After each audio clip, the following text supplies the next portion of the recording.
네. 자, 1절에 보시면 효과적으로 부르심을 받고 중생하여 이렇게 나옵니다.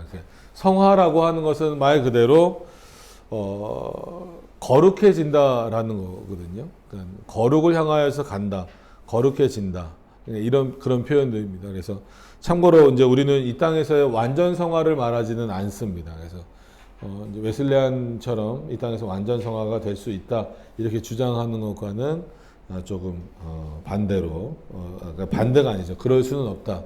거룩을 향하여서 열심히 따라가고는 있지만 그럼에도 불구하고 이 땅에서 완전히 성화될 수는 없고 우리는 이제 천국에 들어가는 그 영화의 단계에서 온전히 거룩하게 된다. 그러니까 완전히 거룩하게 된다고 하더라도 즉 천국에서 그 거룩성을 천국에서 우리가 거룩하게 되는 것과 영원히 거룩하신 그 하나님의 거룩성과는 그럼에도 불구하고 거기서도 또 본질적으로는 구별이 있다라고 하는 것을 기억을 하셨으면 좋겠습니다. 그래서 그렇기 때문에 어디서나 하나님이 내가 거룩하니 너희도 거룩하라 이렇게 말씀하셨다라고 해서 하나님의 거룩하심처럼 우리가 되는 것으로 이해하셔서는 안 됩니다. 하나님 안에서 하나님이 허락하신 만큼 이 땅에서도 우리가 거룩해지는 과정이 있는 거고요. 천국에서도 우리를 완전하게 거기서 완전한 거는 몇 번 드렸던 질문인데 이제 또 새롭게 참여하시는 분들도 계시니까 한번 질문을 하면 그려볼게요. 그려야 되나? 그리는 게 더 낫려나요? 자, 그리는 것보다 글로 쓸게요. 타락 후로 합시다. 타락 후. 그러니까 선과 악을 알게 하는 나무 열매를 따먹은 이후에, 그래서 타락 후, 그런 이후에 아담의 상태. 그리고 우리가 그 구원의 서정에서 중생되잖아요. 중생된 상태, 중생의 상태. 그 다음에 천국에서, 즉 그냥 천국이라고 합시다. 천국에서의 우리의 상태.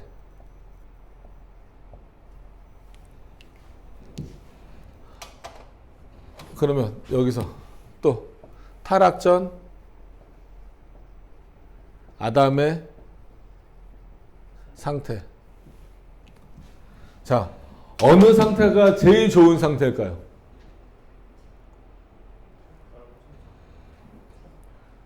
타락 전 아담의 상태, 선과 악을 알게 하는 열매를 따먹은 타락 후 아담의 상태, 그 다음에 우리가 이제 구원의 서정에서 중생, 거듭남의 상태, 그리고 나중에 천국에 가서 우리가 완전 영화롭게 되었을 그때의 우리의 상태.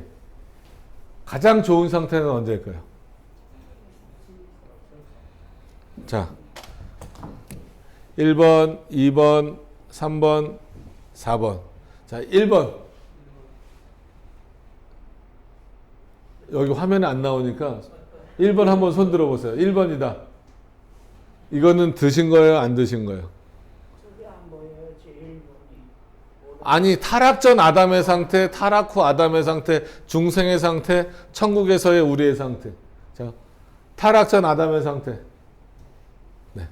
부부는 한 몸이시거든요. 2명. 자, 그 다음에 타락 후 아담의 상태. 없으시겠죠? 딱 봐도 타락 후가 들어가니까. 중생, 지금 우리 중생의 상태. 도 없으시네요. 천국에서 우리의 상태. 몰표가 나왔어요. 네. 나머지 전부 다. 몇 명이에요? 나머지 전부 다. 눈치 게임으로 드셨을 수도 있지만, 그러지 않고, 그 내용으로 드셨으면 가장 좋은 겁니다. 그러면, 자, 맞아요. 답은 이거예요. 천국에서의 상태가 가장 좋은 상태입니다. 왜 그럴까요? 한번 살펴보죠. 뭐 인간의 사중 상태 이것도 있는데 뭐 그걸 지금 하기는 좀 그렇고, 타락 전 아담의 상태는 어떤 상태인가요? 이 상태도 좋은 상태인 건 맞아요, 당연히. 어떤 상태인가요? 그런데 죄 짓기로 됐다고 말하시면 안 되고, 죄 짓기 전도 아니에요. 선을 행할 수도 있는 상태. 아직 선을 행했어요? 안 행했어요? 안 행했어요. 그리고 또 선을 행하기도 하긴 했지만 하여튼 타락한 아담의 상태는 가능성을 말하는 거예요. 선을 행할 수 있는 가능성이 있다는 겁니다. 그 다음에 악을 행할 수 있는 가능성도 있다는 거예요? 없다는 거예요? 있다는 거예요. 아직 선과 악을 알게 하는 나무 열매를 따먹지는 않았잖아요. 실제로 악을 행하지는 않았잖아요. 근데 악을 행할 수 있는 가능성이 있다는, 하나님이 이렇게 창조하셨어요, 아담을. 그리고 아담을 보기 좋다라고 하시는 거예요. 그러니까 아니 이 상태로 왜 보기 좋다라고 하셨습니까? 그건 몰라요. 하나님이 그렇게 작정하셔서 창조하신 거니까. 그래서 타락한 아담의 상태는 선을 행할 수도 있는 가능성의 상태, 악을 행할 수도 있는 가능성의 상태예요. 그렇기 때문에 타락 후에 아담이 뱀의 유혹을, 그러니까 하와와 뱀의 유혹을 통해서 악을 행한 것은 이때 가까운 원인에서는 가능성이 아담에게 있었기 때문에 가까운 원인으로서는 아담 스스로 타락한 겁니다. 아담 스스로 타락한 거예요. 당연히 먼 원인에서는 하나님 작정 안에서 아담이 타락하도록 정하여진 것이죠. 그걸 가지고 시비를 거시면 안 됩니다. 먼 원인 가운데 정해졌다고. 가까운 원인에서 분명히 아담 스스로가 타락한 거기 때문에. 그러면 타락한 이후에 아담의 상태는 어떤 상태입니까? 악을 행할 수밖에 없는 상태.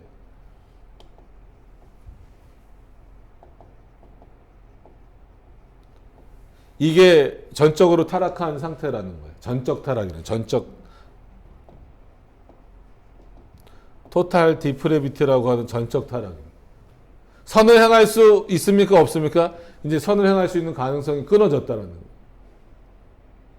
거예요. 악한 존재로 돼버린 거예요. 중생이라고 하는 것은 다시 선을 행할 수 있는 상태로 하나님이 되돌려 놓으신 거예요. 그래서 이게 이제 하나님의 형상을 회복됐다, 뭐 이런 표현으로 쓰죠. 악을 향하여서는 점점 죽어가는 것. 악을 향하여서는 죽어가는 것. 선을 향하여서는 점점 선을 행해 갈 수 있는 것. 중생 이후에 당연히 여기 성화도 포함되죠.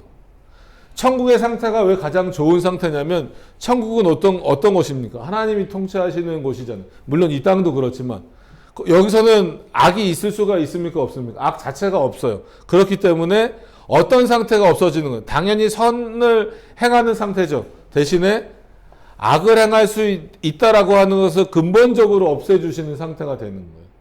그렇기 때문에 상태적인 내용으로 비교해 봤을 때 천국에서 우리의 상태, 즉 영화롭게 됐을 때 우리의 상태는 맨 처음 창조된 아담의 상태보다 더 좋게 만드신다는 거예요. 그러니까 이게 은혜인 거를 잘 몰라요. 천국에 간다라는 개념이 뭔지를 잘 몰라요. 그냥 구원받아서 천국에 가네? 그러니까 그 천국 가서도 좋은 거 입으려고 그러고 좋은 데 살려고 그러고 지난 시간이랑 반복되는 것 같아서 그렇지만 거기서도 남보다 더 그게 악한 마음이잖아요.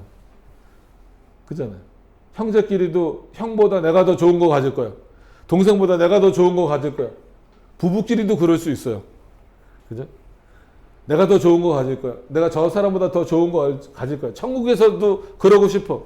그런 건 거의 다 인간의 그런 악한 마음에서 나오는 거잖아요. 선한 마음이 아니라. 그러니까 그런 마음이 완전히 배제된 것이기 때문에 천국에서 다른 상급을 요구한다라는 것 자체가, 원한다라는 것 자체가, 하나님 외에 다른 상급을 원한다라는 것 자체가 정말 문제예요. 근데 교회에서 자꾸 그렇게 가르치잖아요. 그러니까 구원에 있어서는 그리스도가 전적으로 일하시는 거지만 천국에서 우리가 그 상급 받는 거는 여러분들이 열심히 노력해야 된다고 이렇게 얘기를 하는 거예요. 그래서 다 천국은 가지만 다 똑같은 천국이 아니고, 열심히 한 사람들은 천국에서도 부자로 살고 열심히 못한 사람들은 저 뒤에 있다 그러고, 무슨 부끄러운 구원, 구원 중에 부끄러운 구원은 도대체 뭐예요? 구원은 다 그리스도를 통해서 받는 거예요. 저나 여러분이나 아담이나 모세나. 그럼 뭐 나라 정도 구해줘야 안 부끄러운 구원입니까? 여러분 부끄러운 구원은 없어요. 어디에 구원에 부끄럽다라는 표현을 씁니까? 근데 그거를 교회에서 그렇게 많이 가르쳤어요. 정말 큰 문제입니다. 그러니까 부끄러운 구원은 뭐예요? 말 그대로 죽기 전에 예수님을 믿었다든지 아니면 교회를 다니긴 다녔는데 제대로 신앙생활을 잘 안 했다든지 뭐 공로가 될 만한 게 눈에 보이지 않았다. 그러면 이 사람은 구원 받긴 받았는데 부끄럽게 구원 받았다는 거예요. 그럼 천국에서도 부끄럽게 있어야 돼요? 천국이 어떤 곳인데? 인간의 생각으로 천국을 생각하지 마시라니까요. 그러면은 바울은 아예 예수님 옆에 집 짓고 살아야 되겠네요. 예수님은 보좌 우편에 있으니까 바울은 보좌 좌편에 있어야 되겠네요. 그런 인물을. 어떻게 그런 생각을 하냐는 거죠. 난 천국에서 기와집에서 살고 싶다. 펜트하우스를 간구하세요, 그러면. 천국에서 벤츠 타고 싶다. 이 땅에서 못 탔으니까. 참, 그런 막연한 생각을 왜, 말도 안 되는 생각을 하시는지 모르겠어요. 자, 그거는 뭐 지난 시간에도 했고. 그래서 천국에는 그런 생각조차 할 수 없는, 오직 하나님만 생각하고 하나님의 뜻만 이뤄 나갈 수 있는, 선만 행할 수 있는 상태로 바꿔주신다라는 것에 있어서 천국에서 우리의 상태가 타락전 아담의 상태보다 훨씬 더 좋은 상태다라고 하는 것을 기억을 하셨으면 좋겠습니다. 왜 이런 말씀을 드리냐면 이 상태가 되기 위해서 이 땅에서 이 상태를 향해서 가는 게 구원의 서정이면서 오늘 우리가 나눠야 될 성화에 대한 부분입니다. 상티피케이션이라고 부르는 성화의 과정입니다. 그래서 성화는 어떤 이제 층이나 이런 건 한 순간에 이루어지는 거잖아요. 중생도 한 순간에 이루어지는 거란 말이에요. 근데 성화는 한 순간에 이루어지는 것이 아니라 우리 삶 전체를 놓고 이루어져 가는 일이기 때문에 우리의 삶과 아주 직접적인 연관이 있을 수밖에 없습니다. 자, 이제 본문으로 들어오시면 그런 차원에서 효과적으로 부르심을 받고 중생하여, 그러니까 거듭난 사람들, 부르심, 여기서 부르심은 하나님이 부르셨다라는 거예요. 뭐 콜링 이렇게 표현하기도 하지만 보카치오죠. 부르셨다. 하나님 부르셨다. 이걸 거절할 수 있습니까? 우리는 없어요. 우리 그 주보에 보시면 뒤에 이 칼빈주의 5대 교리를 설명해 놓은 부분이 있어요. 그래서 이걸 제가 넣었다 그랬잖아요. 왜 교회 이름에 꽃 이름을 넣냐라고 질문하는 분들이 많아서 이건 그냥 꽃 이름이 아니고 칼빈주의 5대 교리를 표현한 거다 이렇게 했을 때 보시면 네 번째 불가항력적인 은혜인데 은총이라고 써놔버렸네요. 이거를 이제야 발견을 했네요. 은혜로 나중에 바꿀게요. 뭐 은총이라고 써도 되는데 그냥 은혜라는 표현이 조금 더 좋죠. 불가항력적인 은혜. 그러니까 하나님이 주신 은혜를 우리는 거절할 수 있다 없다? 없다라는 거예요. 누구는 효과적인 부르심을 입은 자들은. 근데 가항력적인 은혜가 있어요. 그건 뭐예요? 하나님의 은혜를 인간이 거절할 수 있다. 이렇게 주장하는 사람들이 누굽니까? 그게 알미니안이고 그게 웨슬레안주의예요. 그러니까 교파로 말하면 성결교, 감리교 이런 쪽이 전부 다 하나님의 은혜를 인간의 의지로 거절할 수 있다라는 거예요. 우리는 인간의 의지로 하나님의 은혜를 거절할 수 있다 없다? 없다는 겁니다. 마치 하나님의 은혜를 받지 못한 것처럼 살아갈 수는 있어도 일시적으로 그렇게 살아갈 수는 있어도 우리가 하나님의 은혜를 거절할 수 있는 존재가 안 된다라는 거예요. 이런 부분들이 우리의 신앙 고백에 있는데 이런 걸 잘 모르시는 게 있어요. 그래서 또 효과적으로라고 했을 때에는 뭐 이펙티오 이런 단어를 뭐 쓰는데 단순히 뭐에 좀 효과적이야 뭐 이런 정도가 아니라 그거는 그렇게 될 수밖에 없다라는 그 작정적인 의미가 포함되어져 있는 거예요. 그래서 오전에 우리가 오전이 아니죠. 여기 지금 성찬식 하면서 읽었던 그 누가복음에도 나는 이미 작정된 대로 간다라고 하잖아요. 그러니까 그리스도가 하시는 그 모든 일들도 언제 작정되었다라는 거예요? 창세 전에 작정되었다라는 거예요. 그리고 가룟 유다도 그는 화를 입을 것인데 그가 나를 팔 것을 가룟 유다는 언제 팔려는 마음이 들었을까요? 맨 처음부터 그렇진 않아요. 나중에 이제 뭐 그런 어떤 역사의 내용들, 다른 내용들의 도움을 받으면 예수님을 기대하고 예수가 이 그 당시 로마의 압제로부터 좀 뭔가를 해결해 줄 수 있는 인물로 기대하고 예수님의 제자가 됐는데, 물론 예수님이 부르셨기도 했지만 제자가 됐는데, 예수님이 하는 일을 보니까 이건 그것과는 전혀 상관없는 그런 일들을 하니까 그의 마음에 변심이 생긴 거죠. 변심이 생겨서 예수를 파는 어떤 그런 일까지 한 겁니다. 그래서 가룟 유다는 중간에 마음이 바뀌어서 예수를 파는 자가 된 거죠.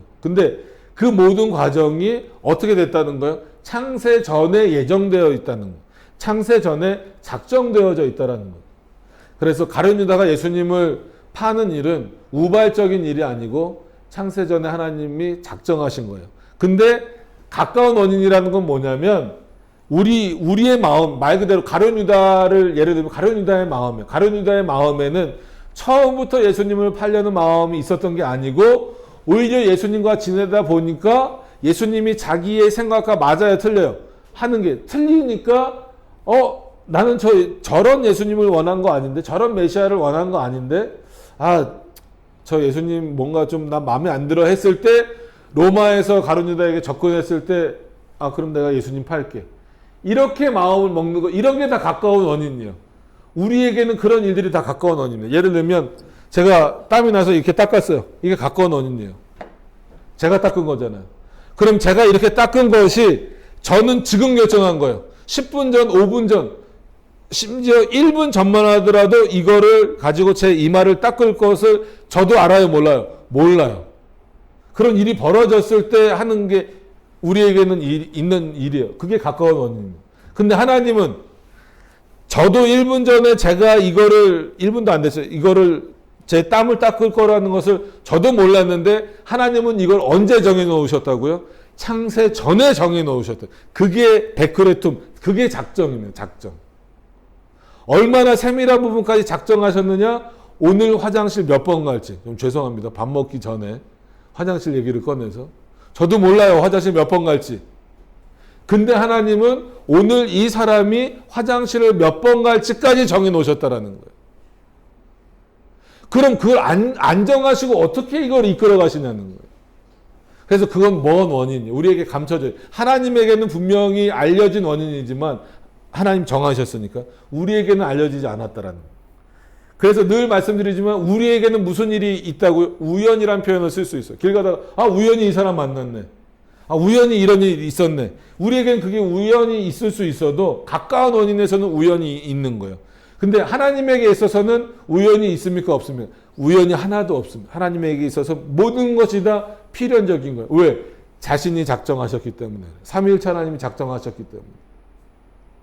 오늘 그래서 이 누가복음의 표현은 작정의 대상자로서, 즉 중보자로 작정되셨다라는 차원에서 그리스도의 인성적인 측면에서도 표현이 가능하죠. 그 작정의 대상자로서도 나는 그 작정에 순종하겠다라는 의미로 해석할 수도 있고, 작정의 주관자로서, 주관자라는 표현이 좀 그럴 수도 있지만 작정하신 자로서 그 작정을 실행하시는 신성의 입장에서 제2위 성자 하나님으로서 그 작정을 실행하시는 입장에서 하신 표현이기도 하더라는 거예요. 그래서 신약 성경은 종의 형체를 따른 그리스도의 표현과 제2위 성자 하나님의 그 의미에서 쓰여진 그런 부분들을 잘 구별하셔서 읽으셔야 돼요. 예를 들어서 나는 아버지의 때를 모른다. 이건 뭐예요? 종의 형체를 따라서 이 땅에 오신 인성에 따른 표현으로서 그리스도가 하신 표현이에요. 근데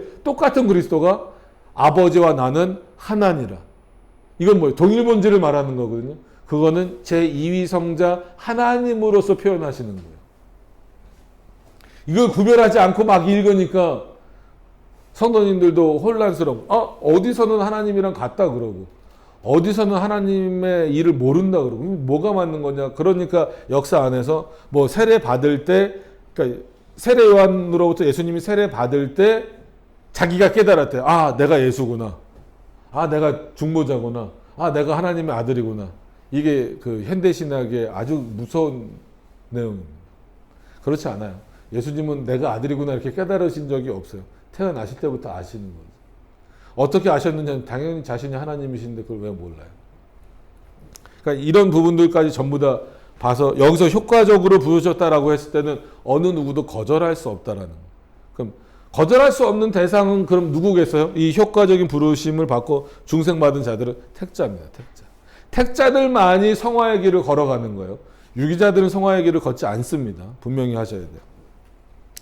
그래서 그들 안에서 새 마음과 새 영을 창조함을 받은 자들.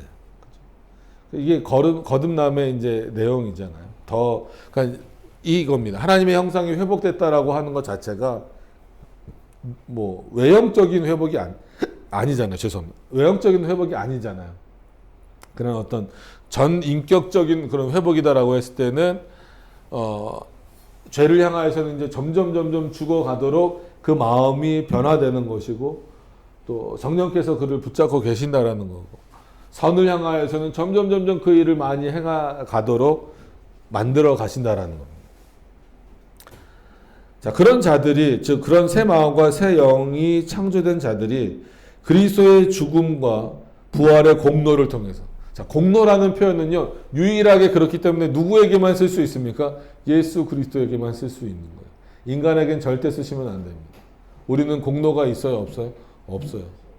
예수 그리스도의 공로로, 그러니까 공로라는 표현을 쓸 때는 예수 그리스도에게만 돌려야 되는 것이고 예수 그리스도에 대해서만 쓸 수 있는 것이고 예수 그리스도를 통하여 받는 것에만 쓸 수 있어요. 그러니까 예를 들어서 우리가 은혜를 받았다, 우리가 구원을 받았다라고 했을 때 예수 그리스도의 은혜의 공로로, 뭐 구속의 공로로, 죽으심의 공로로, 부활의 공로로 이럴 때 공로라는 표현을 쓸 수 있는 거예요. 그렇게 우리가 은혜를 받았다라고 하는 거예요. 그래서 공로라는 표현은 인간에게는 절대 쓰면은 안 된다라는 거예요. 그리스도의 죽으심과 부활의 공로를 통하여 그의 말씀과 그들 안에 내주하시는 성령으로 말미암아. 이것도 중요합니다. 내주하시는 성령. 자, 성령이 언제부터 우리 안에 내주하셨을까요? 그것도 지우고 한번 해봐요. 재밌죠? 이렇게 하면. 저만 재밌나요?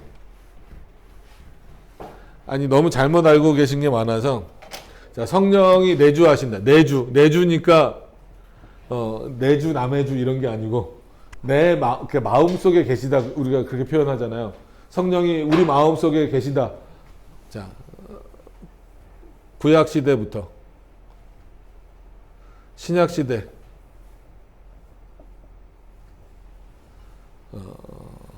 오순절 성령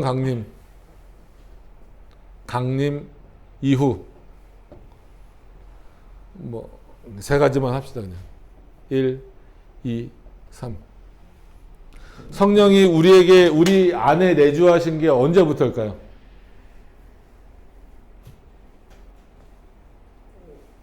자, 이것도 거수로 한번 해볼까요? 1번, 2번, 3번 써놨네. 1번 구약시대부터다. 2번 신약시대부터다. 부부는 계속 같이 가시는군요. 3번 오순절 성령 강림 이후부터다. 너 손 든 거야? 오, 그래, 자기 의견을, 야.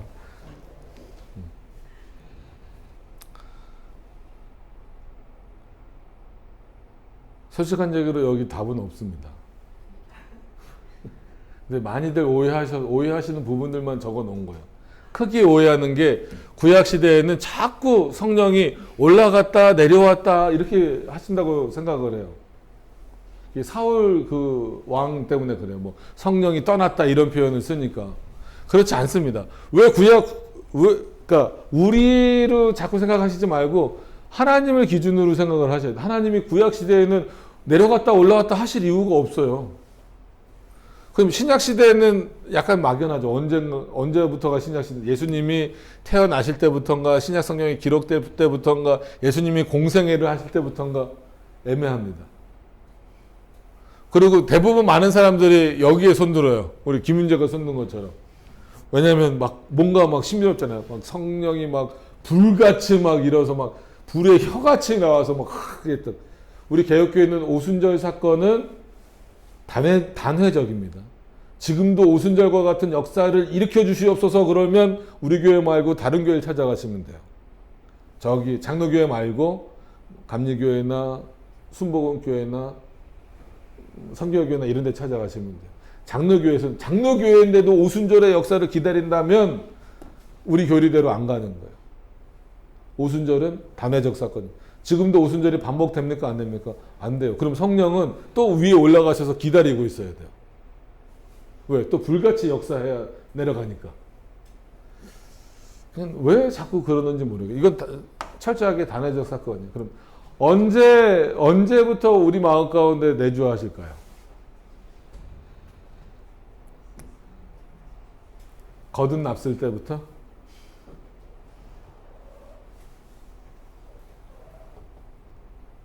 우리가 각자 창조되었을 때부터. 그거를 거듭났다라고 하는 그 이후에 우리가 신앙이 있었을 때, 아, 성령께서 우리 마음 가운데 내주하고 계시는구나. 이거를 그때 아는 거지. 성령은 언제나 우리 안에서 역사하시는 거예요. 오해하시면 안 됩니다. 우리의 인식과는 전혀 상관없어요. 그러니까는 사람들이 뭔가 자꾸 번쩍한 거를 찾는 거예요. 지금도 오순절과 같은 사건이 일어나게 해달라고.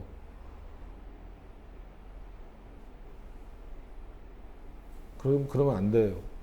그러니까 성령 충만이라고 하는 거를 자꾸 오해하는 거예요. 성령 충만은 지금 내 안에 성령이 역사하지 않아서가 아니에요. 성령 충만은 너 안에 역사하고 계신 성령이 충만히 역사하고 계시다라는 것을 깨달으란 얘기예요. 꼭 그래요. 뭔 일이 있을 때 뭐가 일이 잘 안 풀리고 그러면 사람들이 그래요. 아, 그거 기도 안 해서 그래. 성령을 못 받아서 그래. 도대체 성령을 어떻게 받아야 돼요? 그 찬송 부르면 됩니까? 뭐 성령 받아라 이런 거 부르면 됩니까? 성령을 충만히 못 받아서 그렇대요. 또 도대체 성령 충만을 어떻게 해야 받는 거예요? 증거가 뭔데요? 하나님의 말씀 가운데 서 있지 않으면요, 그건 성령 충만함을 드러내지 못하는 거예요. 왜냐면 다시 생각해 보시면 성령 하나님의 입장에서 생각해 보시면 역사하시는 분이잖아요. 왜 충만히 역사 안 하실까요? 그게 이상한 거예요. 충만히 역사하시죠. 우리가 그거를 모르고 있을 뿐이죠. 그래서 성령 충만이라고 하는 것은, 아, 성령께서 충만히 역사하신다라고 하는 것을 우리의 신앙을 통해서 확인하는 겁니다. 저에게 역사하시는 성령이랑 여러분들에게 역사하시는 성령이랑 같아요, 달라요? 다르다면 큰일 납니다. 같아요. 역사하시는 그 역사하시는 것을 분량으로 표현하긴 그렇지만 이해를 돕기 위해서 저에게 역사하시는 분량이나 여러분들에게 역사하시는 분량이나 같아요, 달라요? 같아요. 왠지 목사니까 더 많이 할 거라는 생각을 버리시라니까요. 지난 시간에 기도도 말씀드렸잖아요. 제게 안수할 수 있는 권한이 교회 질서상 주어졌을 뿐이지 제 기도가 더 센 게 아니에요. 성령의 역사도 마찬가지입니다. 목사에게 성령의 역사가 더 강할 거다라고 생각하지 마세요. 저나 여러분들이나 성령의 역사는 어때요? 똑같아요.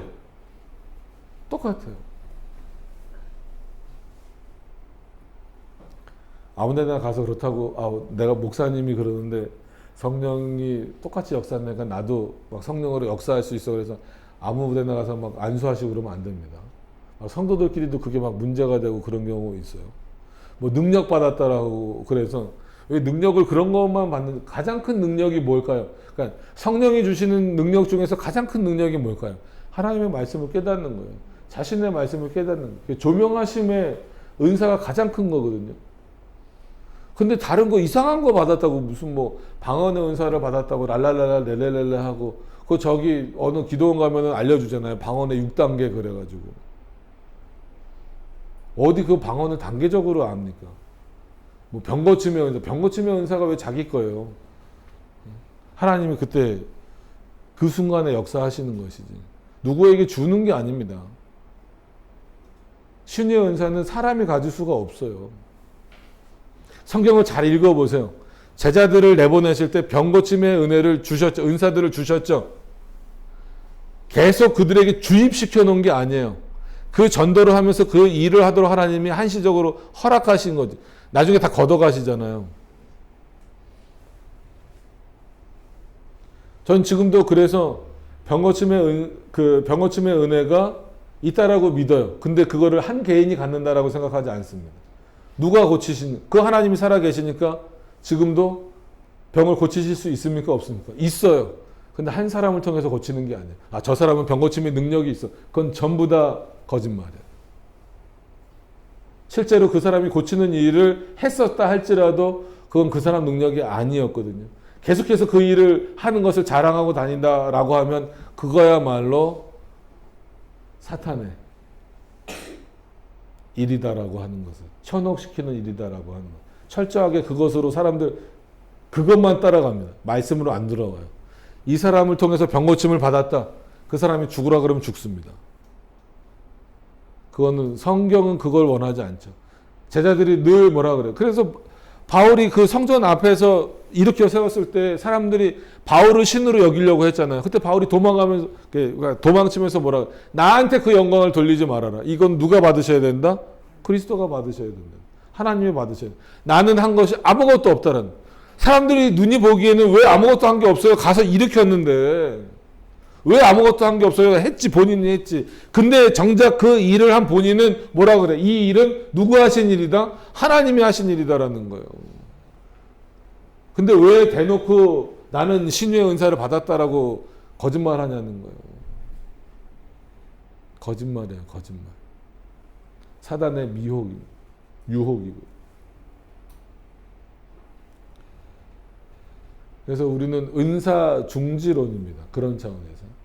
어떤 한 사람에게 주어지는 은사는 중지됐다는 거예요. 그러나 성령이 주시는 은사는 여전히 남아있죠. 어떤 가장 큰 은사는 뭐라고요? 성령의 조명하신. 이 말씀을 바르게 역사하게 바라보게 하신. 그래서 성령은 어떻게 하신다고요? 성경과 함께 성경을 통하여 역사하신다라는 거예요. 따로 역사하시지 않아요. 독단적으로 역사하시지 않습니다. 반드시 기억을 하셔야 돼요. 성령께서는 성경과 함께 성령을 통하여 역사하신다. 성경과 함께 성경을 통하여 역사하신다는 거예요. 말씀 없이 역사하지 않습니다. 그런 기적이 일어났다면 빨리 말씀으로 돌이켜야 된다라는 거예요. 그게 없으면 이 내주하시는 성령을 모르는 거예요. 내주하시는 성령으로 돌아와서 보시면 내주하시는 성령으로 말미암아 실제로 그리고 직접 성화된다는 거예요. 온 몸을 주관하는 죄의 권세가 파괴되고 감사하잖아요. 그리고 그 죄의 몸에서 나오는 몇 가지 정욕들이 점차 약해서 바로 없어지면 좋았을 텐데 그렇지 않고 점점 줄어든다는 거예요. 죄를 향해 가고 있는 정욕들이 점차 줄어들고 그들은 점차 모든 구원하는 은혜 안에 활기를 되찾아 강건하게 된다. 구원의 길로 간다라는 거죠. 구원받은 그 길로 간다라는 거죠. 그래서 참된 거룩의 생활을 하게 된다는 거예요. 그래서 결국 정직의 문제예요. 정직하다. 하나님 앞에서 정직하다라는 거예요. 이러한 거룩한 생활이 없이는 아무도 주님을 보지 못할 것이다. 이거는 이것이 없으면 구원에서 탈락한다 이것이 아니고 보편적으로 구원의 서정을 지나가는 사람들은 이런 믿음의 열매를 맺으면서 살아가도록 하신다라고 하는 거예요. 그러니까 이런 부분들을 우리가 잘 이해하셔서 살펴보시면 좋을 것 같습니다. 우리 다음 주 또 설날이라 또 좀 길게 하기는 힘들 텐데 하여튼간 2절 3절 보시면서 이 성화의 조금 더 깊은 부분들을 확인하셨으면 좋겠습니다. 오늘 오전 설교가 좀 길었기 때문에 오후는 길게 하지 않고 이 정도에서 마칠 텐데 좀 기억을 좀 반드시 하셨으면 좋겠어요.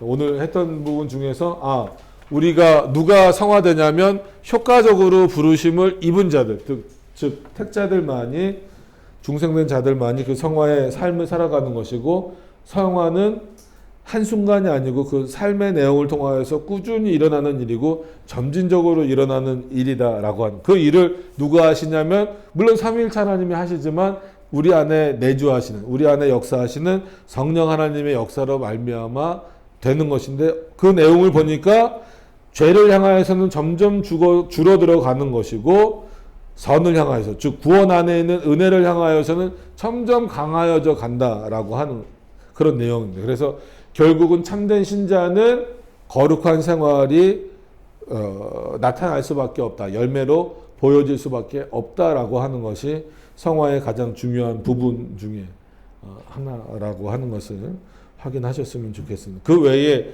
우리를 현혹할 만한 그런 내용들은 좀 이렇게 잘 분별하셔서 우리 신앙에서 좀 벗겨내셔야 돼요. 그리고 바른 신앙으로 가질 수 있도록 조금은 이렇게 좀 과하다 싶을 정도로 경계하시면서 하시지 않으면 요 얘기만 드리면 그냥 비유입니다. 비유. 잘 아시는 것처럼 댐 무너질 때 어떻게 무너집니까? 요만한 틈에서 무너지는 거예요. 그거 안 막으면. 그죠? 그 큰 댐이 물론 폭격을 맞아서 할 수도 있겠지만 자연적인 것보다 보통 하다 보면 요만한 틈에서. 근데 우리는 요만한 틈은 에이 그 정도는 괜찮지. 이 생각이 너무 커요. 진리도 마찬가지거든요. 대부분 진리가 무너지는 거 보면 크게 무너지는 경우도 있지만 그런 경우는 별로 없어요. 아주 작은 부분 그거를 허용하고 이건 괜찮지. 이 정도는 나 여태까지 해왔던 건데 계속해도 되겠지 하는 그 부분 거기서 그게 열리기 시작하면서 완전히 무너져 버리는 거예요. 그런 부분들을 잘 생각하셔서 뭔가 좀 좁게 가는 것처럼 보여지는 그런 부분들을 좁다라고 생각하시지 말고 조금 더 그 진리의 깊은 부분으로 들어가려고 한다라고 하는 것을 기억하셨으면 좋겠습니다. 우리 기도하고 오후 강의 마치도록 하겠습니다.